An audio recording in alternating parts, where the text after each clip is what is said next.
What's up? Welcome to my second video for today. Ang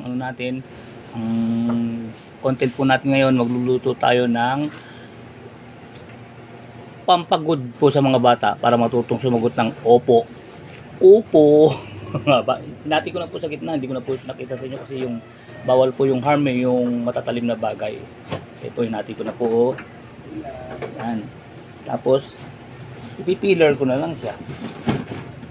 Yan. Ano yon? O, sandali lang ha. Mukhang matalim tong peeler ni Bunso ah. Dali lang. Kasi dati nung nagano ko nito noon, hirap na hirap akong baratan nung wala ko kaming Hindi peeler. kasi marunong gumamit. Hindi kasi nung hindi ako marunong gumamit nito eh. Baliktad, sa kabila mo umpisahan. Ay dito. Ganun lang pala pagbabalot mo, pinagtiyagaan kong manumanuhin.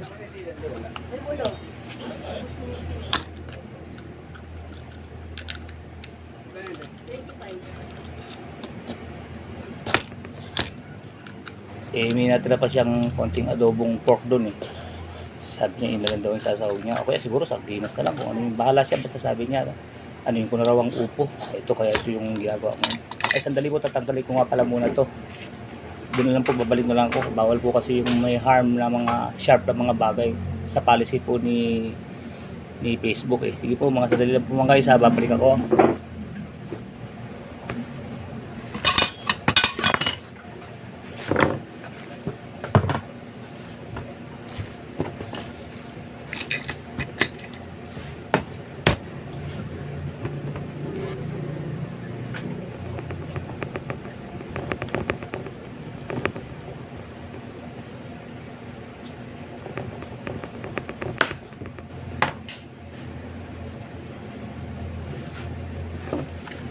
Dito po ako mga guys. Jijang! Naputol ko na po. Ito po yung pinaka ano nyo.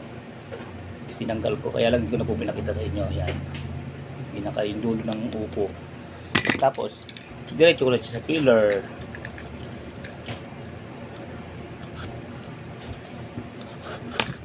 Ganun lang pala eh. Mahirap talaga yung ano. Hindi nagagamit ng ganito. Nasanay kasi ko nagluluto. Panay mano-mano lang eh. Kain natin kamo na kuya Aaron sa buong sa motor. Ah, nagagamit na nila? Oo. Akala ko, Motor. ay, talaga, oh. Sabi ko sa'yo, huwag kang umano sa single na ganun eh. Tapos manual pa yon. Pinangkas na ako ni Vito eh. Huwag kang, ay, naku, ayaw mo talaga susunod sa akin eh. Tinulungan mo pa ako sumampa. Si Aaron kasi ang isang tama na, hatid na kita. Di bali kung may sidecar, okay lang sa akin yun eh. Single yun eh. Huwag kang mag-ano, hindi naman tayo, kaya nga di tayo nagsisingle eh. Ayoko nang angkas-angkas sa single eh. Iba kasi yung merong ano, may sidecar, kumbaga nakalapat yung gulong mo sa lupa. Yung single kasi bumabalansi ka lang doon, konting pagkakamali mo ron, tumba ka eh. Eh guys, hindi naman po sa ano lang po ito nag-uusap lang kami ano. Sa mga po may mga single, bahala po kayo kung magaling naman po kayo mag-single. Sa akin lang po yun, sa sarili ko lang po prinsipyo yun eh. Hanggat maaari, ayaw ko siya. Kasi nangkas siya nung manugang ko, may bago bumili kasi ng motor ang anak ko, balak din. Eh wala pa yung sidecar, ginagawa pa. Kaya, nagpunta siya ron, dinalawang apo ko. Hinatid siya papuntang siguro. Umangkas daw siya ron sa single. Kaya sabi ko, ayoko kasi ng ganun eh. Magpunta na daw kayo ni Aaron, sabi ni Aaron. Ba't kailan ba makukuha single nila? Isang buwan na lang. Ba't pa kami magro-ronda? Ano pa purpose namin? Meron na siyang sidecar. Kaya ang plano namin nung kaya kami magro-ronda, maghahanap kami ng gagawa ng sidecar niya. Ano pa kaya sense nun? Wala lang, mag-uubos lang ng gasolina. Di ba yung motor mo dati pinarunta mo kay ano? Magbe-break-in. Ibe-break-in namin kahit may sidecar na. Bagay, pwede rin. Yung iba ganun, bine-break-in na may sidecar. Kasi nung ako nag-break-in nun, single lang nun. Umangkas lang ako kay Noel. Kaya nga, sabi ko pa, paano mo kaya i-break-in yan? Yun pala ang plano niya. Pag may sidecar na, saka niya may i-break-in. No? Sige, bahala ka mo siya. Maganda yung dalawa kami para convoy, may kasama siya. Hindi. Basta para may kasama siya, in case na, halimbawa, maplatan, iba yung may kasama ka. Pero kasi, karaniwan, pagka nagbe-break-in, naka-single lang. Tapos, pag na-break-in na sa kinakabitan sidecar, pero pwede rin yung ganung style, yung kahit may sidecar na. Ikaw ba magluluto niya? yan ako. Ikaw na, hihiwain ko lang. Ikaw na. Sabi mo diba ikaw, yung isaserve mo yung ano, yung adobo. Saka itong sotang O sige, bahala ka. Ito na naman po mga guys. Dang! Pinaka ano niya. Iniwa ko. Uy, dang! Siyempre, nakaganon eh. Parang sound effect. Oo, ayan. Kasi pwede ko na ipakita sa inyo guys yung pipiler eh. Hindi pwede yung pinuputol. Ginagamitan ko po ng sharp tools. Itong pillar, medyo ano lang to, hindi naman masyadong ano sa kanya. Ay! Huwag ganon! Ang dali palang matanggal nito. Ayusin mo naman.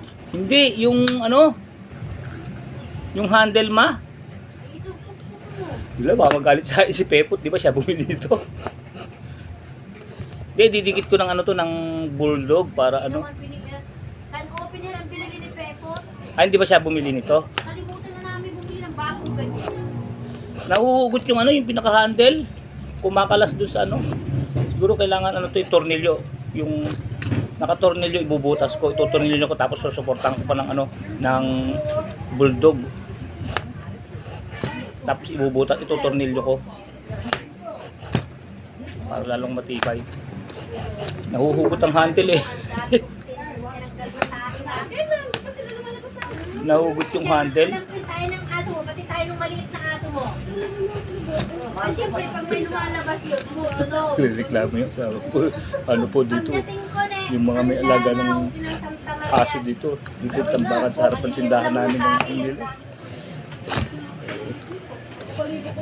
Kulong mo na! Ay, wala pala yung kukunin pa lang yung black. Pero alam po kasi sa barangay po, di ba, bawal po yung gagalata na yung aso. Dati inano na yun eh. Ginawang ano na yun, ordinance na yun eh. Yung aso mo kailangan nakakulong pagka naman gumagala.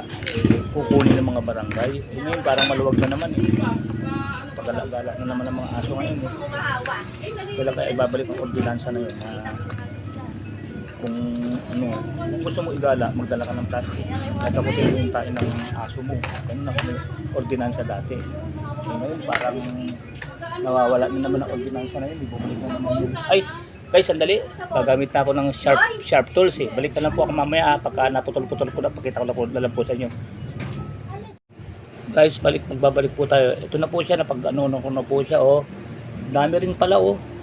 Alam nyo guys, mas mura tong upo kaysa bibili kayo ng sayote. Eh, halos parang sayote din naman ang ano, yung lasa niya pagka pwede nyo siyang igisa oh. Ang dami, pagka 20 lang yun, yung pagkalaki-laking upo na yun. I-debone ko naman po ngayon, tanggalin ko yun. Kasi meron pa po kahit pa paano may mga matitigas na buto. I-debone nyo para pag kinain nyo walang buto. Ayan po, tanggalin nyo yung mga buto na yan. Ganyan lang naman po pag di-debone, gaganyan-ganyan ninyo lang ng kamay nyo yan. Oh. Kung saan yung matatanggal ang buto. Yan oh. Ganyan-ganyan lang po oh.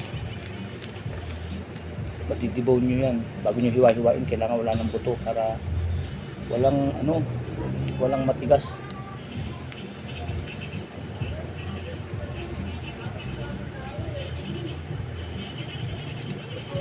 Kasi minsan nagluto ako ng ganito eh. Nakalimutan kong i-debone eh.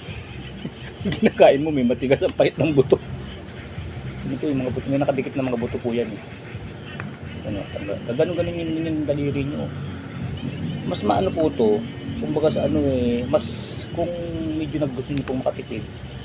Kung ano po yung ginagawa nyo luto sa sayote, pwede rin naman po sa upo eh. Pwede nyo siyang gamitin palagay sa pag nagtinola kayo ng manok. Pwede nyo rin siyang gamitin pagka gusto nyo maggisa, di ba ginigisa rin ng sayote o 20 lang siya eh. Ang sayote isang piraso lang, minsan 30 na. Ito pagkalaki-laki kanina itong hinati ko, di ba, halos kanyang kahaba, tapos 20 lang yun. Ito na po siya nung ano ko, bali ilang piraso po ito po yung dinidibone ko.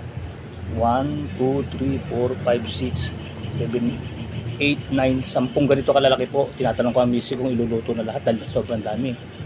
Sabi niya, sige lang, anuin ko na lahat, putulin ko na para pag may ano, lagay na lang sa rep para laging may nakahandang gugulayin.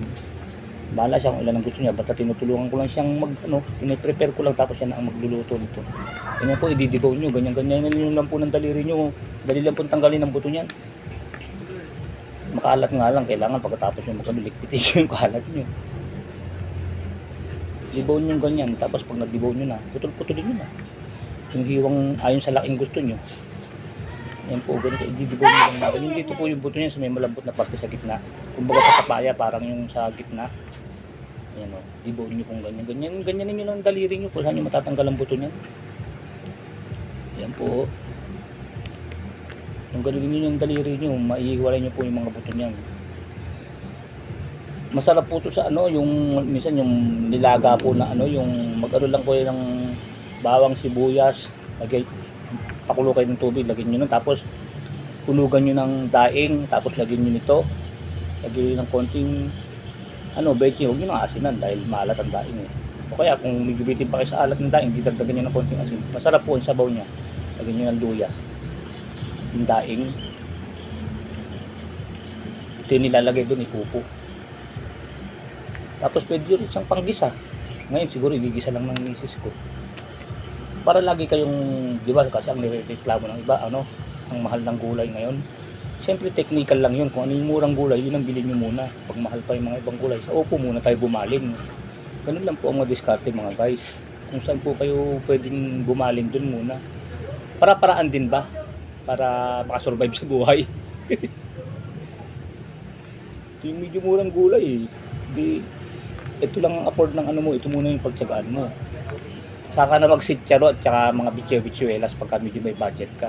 Kasi yun ang mga social na gulay, di ba? Sitsaro, cauliflower, di ba? Broccoli, saka na yung mga ganun-ganun pagka ano, yung mga beef broccoli, nagluluto ng ganun, misis yung paborito niya yun eh. Beef broccoli. Saka na yung ganun kung may budget. Pag wala, mga ano muna, mga upo-upo lang muna. Basta ang mahalaga lang, halos everyday, magugulay kayo para may fiber po yung katawan nyo.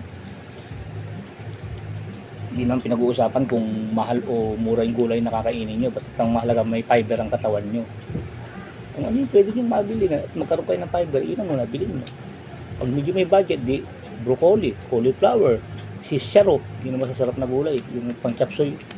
Actually po, yun ang paborito kong gulay, mga ganun eh, kaso siyempre medyo mahal eh, di kahit hindi mo na lang paborito, basta mahalaga may fiber sa katawan. Ayan po, pagka natanggal na po buto ng ano, ganyan po itsura niya. Ayan o, wala nang buto, ganun nyo lang ng daliri niyan, tanggal ang buto niyan. Tapos pag natanggal nyo na, hiwa-hiwain nyo na sa ayon sa gusto nyong hiwa.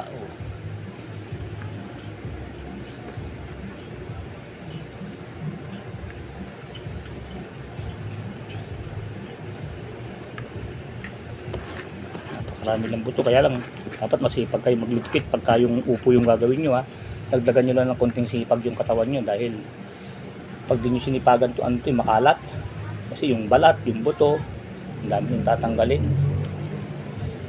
Maraming nawawala pero mas mura pa rin siya kahit maraming mawala, halos kahit mga lahati ang mawala sa timbang nito eh. Isipin mo pagkalaki-laki 20 sangka. Ayan to, ayan, yung mga buto yan. Ganyan nyo lang ng daliri niyan. Tanggal ang buto niyan. Yan. Tsaka ito pa po yung isang ano, maganda sa upo. Maganda rin po ito sa ano, sa high blood. Kasi mga ano yan mga upo, yung pipino, maganda po yun sa ano eh, para tampa lower ng ano nyo, cholesterol. Ayon po sa ano sa mga doktor, siyempre sinishare ko lang din po sa inyo. Ewan ko, kasi matatabang na gulay ba't nakaka lower ng cholesterol eh. Ayon din po sa mga payo ng doktor, pagka nag-aaral tayo, sinishare ko lang din po sa inyo. Upo, pipino, yan mga nakaka-lower cholesterol yan. Kaya nga lang, mga gulay na hindi masyadong masarap yan. Ayan o. Matrabaho lang talaga. Tiis-tiis lang. Ito lang naman ang trabaho dito pagkabalat nyo, pagtatatanggal nyo yung buto, tapos hiwa-hiwain nyo na lang gusto nyo. Tapos na. Igigisa na ng ano, yung tagagisa nyo, tagaluto. Kumbaga ako support lang sa ano, siya magluluto ngayon ng gulay. Andun siya sa tindahan, dumating na siya, inayos niya po yung ayon sa nabanggit ko sa unang vlog ko kanina, inayos niya yung siguro namin. Salamat po sa Diyos kasi buti na lang po 5 months na lang pala yung kulang niya, ang ano niya, lapses niya. Eh ngayon tinanong niya kung magkano lang per month, ano raw 750. Kaya itinimes na lang sa 5 months yun ang hahabulin niya. Eh ako, bahala na kung ano, kasi hindi pala pwedeng yung ano, kailangan ako mismo pupunta ron eh, para sabihin sa akin kung ilang palaps ko. Ganun yun eh, pwede nyo habulin para po pagdating nyo ng 60, makapensyon kayo kahit pa paano. Kahit masabihin nyo yung mga halimbawa, pinakamababa, mga 1,000, tig 1,000 kami, habulin ko na yun kasi pambili ko ng ano, ng gamot ko sa rayuma ko. Sabi nga ng mga nagpe-pension, ay salamat, may pambili ng gamot sa rayuma. Yun lang daw ang para sa matatanda ngayon eh, kaya may pension sa SS. Di ka naman mabubuhay, pambibili mo lang din ng, sa ano mo yun, sa rayuma. Eh, mas maigi na yun kaysa wala kang pambili ng gamot sa rayuma, di ba? Kahit sabihin mo 1,000 lang. Kaysa yung bibili ka lang ng ano eh, ng gamot sa rayuma, manghihiram ka pa sa anak mo, nakakahiya naman, di ba? At least man lang masagot mo pambili mo ng gamot sa rayuma mo. Siya 5 months lang ang lapses niya. Kayang-kaya ng habulin yun, ipanghihingi lang doon sa pangalawa kong anak doon sa manggahan. Bale 7 times 5 halos ano lang yun, 3,500, kayang-kaya niyang habulin yun. Eh kasi ano na siya eh, 56 ako, matanda sa akin ng 3 taon to. Ano 3 taon? 2 taon lang. Ay 2 taon lang ba? Ay humirit. 2 taon lang ba? Okay, sorry. O, 56 ako, 58 siya. Eh di 2 taon na lang, magsi-60 na siya. Sabi ko pagka ano, abulin mo na yung SS mo kasi ayun, sakto. O di sakto, mahabol 5 months kayang-kaya niyang kunin yung balik 3,500 lang. 5 times 750 halos 3,500, di ba? Eh ako pagpalagay mo na sana naman mga matagal na rin ako kasi naguhulog. Siguro sana naman kahit mga 12 months lang para kayang-kaya kong hulugan. Hahabulin 750 raw per month eh. At least mahabol mo. Mag-pension ka man lang ng kahit na sabihin mo mabuhay ka pa ng mga, salamat sa Diyos, bigyan niya pa ako halimbawa ng 60 ko, binigyan niya pa ako ng mga 5 taon. Eh sa 1,000 isang buwan lang, eh di halos 12,000 din yun. Bawi mo na yun kahit mahabulin ko, di ba? Eh pwede na, hahabulin ko. Para may pambili ko ng naproxen sa rayuma.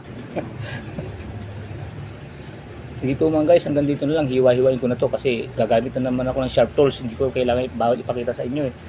Hiwa-hiwain ko na to ng ayon sa gustong hiwa ng asawa ko. Bali 10 piraso pong ganito kalalaki oh. Eh sa sayote to baka dalawang ganito lang makuha nyo yung pag mag-aano kayo.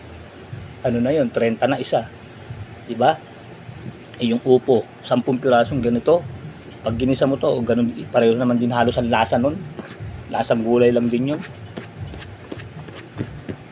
So sige po mga guys, hanggang dito na lang po mahaba na ang video natin eh. Marami pong salamat sa Diyos. Thank you po for watching. Keep safe, keep healthy, always trust God. Maraming milyong salamat po sa Diyos. Bye bye po. Thank you po for watching.